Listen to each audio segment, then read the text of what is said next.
Good afternoon, everyone. I am Shaina Tialiego, the reporter of Group A. For today's session, I will tackle one of the most famous painting of the Renaissance art.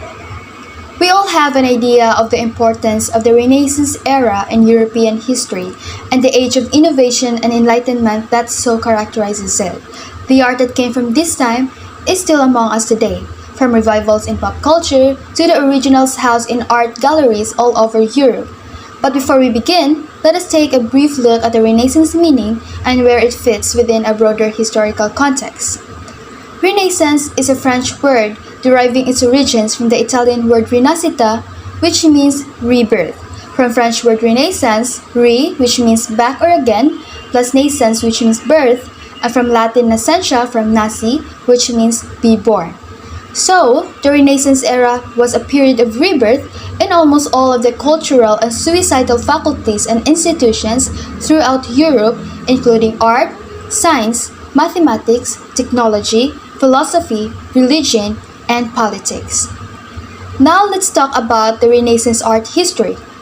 The Renaissance time period had its starting point in Florence, Italy during the 13th and 14th century, soon after the medieval period in Europe. This is so-called Proto-Renaissance period. This period was marked by a revival of classical learning and wisdom. The Renaissance here evolved new ideas and concepts and birthed many great human beings who contributed their talents and money to the era's fame and fortune throughout the history. Now let's talk about its art movement. In the Renaissance, art was a vehicle upon which ideas were spread and developed. One of the new ideas and concepts that emerged during the Renaissance was humanism. This was a philosophical thought or intellectual movement during the 1300s that influenced the way people perceived themselves and God in relation to the world. Another important concept in the Renaissance time period was the return to classical antiquity. This was also called realism, which depicted the human form with anatomical correctness. Lastly, members of the powerful Medici family, which ruled Florence for more than 60 years, were famous backers of the movement. Great Italian writers, artists, politicians, and others declared that they were participating in an intellectual and artistic revolution that would be much different from what they experienced during the Dark Ages. The movement first expanded to other Italian city-states such as Venice, Milan, Bologna, Ferrara, and Rome. Then, during the 15th century, Renaissance ideas spread from Italy to France and then throughout Western and Northern Europe. Although other European countries experienced a Renaissance later than Italy, the impacts were still revolutionary. So here are the list of artists in the movement or period of the Renaissance art. First on the list is Leonardo da Vinci, followed by Michelangelo, Raphael, Donatello, Sandro Botticelli, Giotto, Hieronymus Bosch, Albrecht Dürer, Titian, and Tintoretto. And now I will talk about the famous artist of our chosen painting. So who is Leonardo da Vinci? Leonardo da Vinci was born on April 14, 1452. He was a polymath, a man of many skills and talents. He was an Italian painter, mathematician, botanist, anatomist, sculptor, designer, engineer, sketcher, scientist, and also an inventor. Leonardo da Vinci was the ideal Renaissance man, the greatest universal genius. However, for 4 centuries after his death on May 2, 1519, his fame rested primarily on his laurels as a painter. Da Vinci is also known for capturing subtle expressions, due to which his paintings look more alive than others. He also made numerous contributions to the field of art, including his pioneering of the techniques known as sfumato, which is a smooth transition from light to shadow, and chiaroscuro, which is the use of strong contrast between light and dark to achieve a three-dimensional effect. Leonardo da Vinci utilizes these techniques at a higher level, giving his painting of Mona Lisa an elaborate depth and a mysterious quality.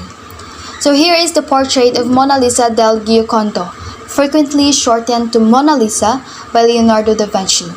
This is one of the most famous works of art in the world that intrigued us. As you can see, the emotive expression was shown on Da Vinci's painting. although her facial features offer a faint smile, giving the whole composition a mysterious quality.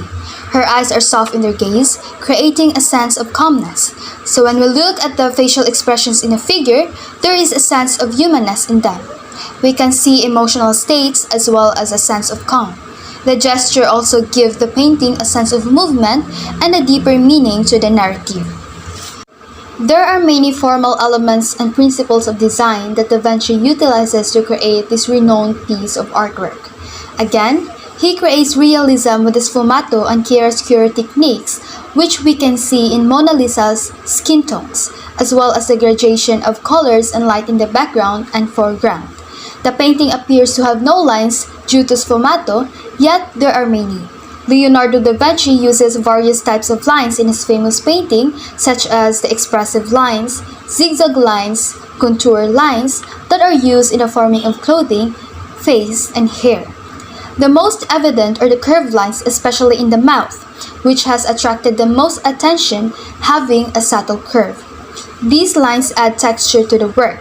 Up close, you can notice the cracked, uneven surface of the painting, but from afar, the painting gives the impression of being smooth.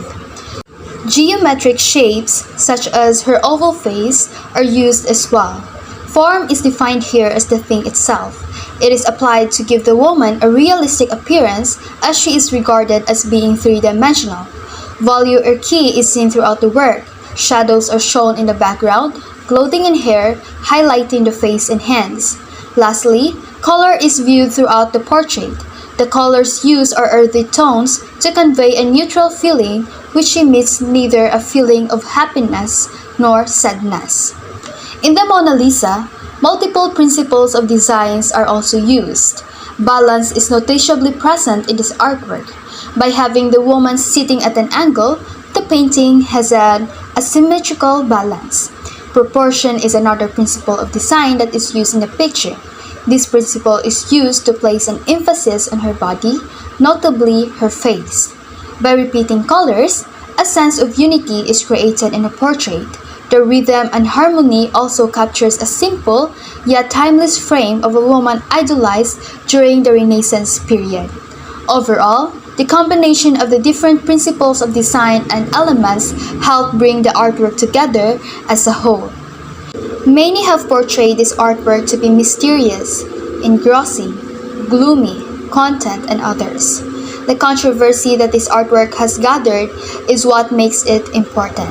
This artwork is one of the most talked about works of art ever to be created in the whole world. This piece of art creates conversation and provokes thought, which is very incredible.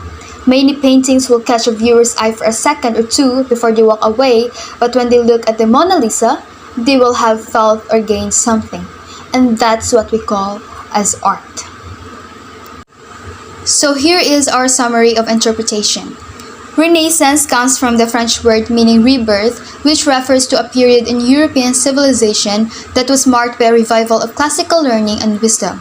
Moreover, the main difference between Middle Ages and Renaissance is that Renaissance was the period of the great revival of art, literature, and learning in Europe, marking the transition from medieval to the modern world.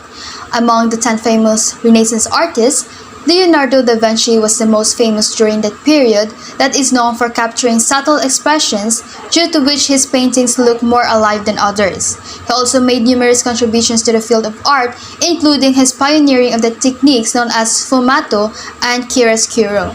One of his most famous work of art is Mona Lisa, and in his painting, he utilizes many formal elements and principles of designs to create a renowned piece of artwork.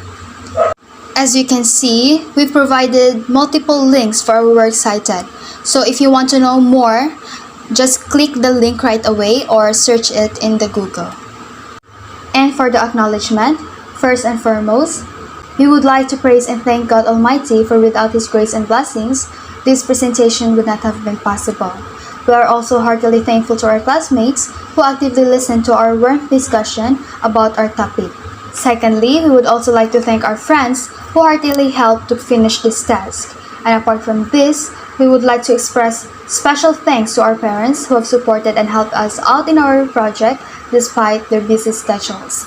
And as a reporter of this group, I would like to acknowledge my fellow members, Miss Charlene Belmonte as a researcher and Miss Lovely Awangan as a visual designer, for without their hard work, this presentation would not have been possible.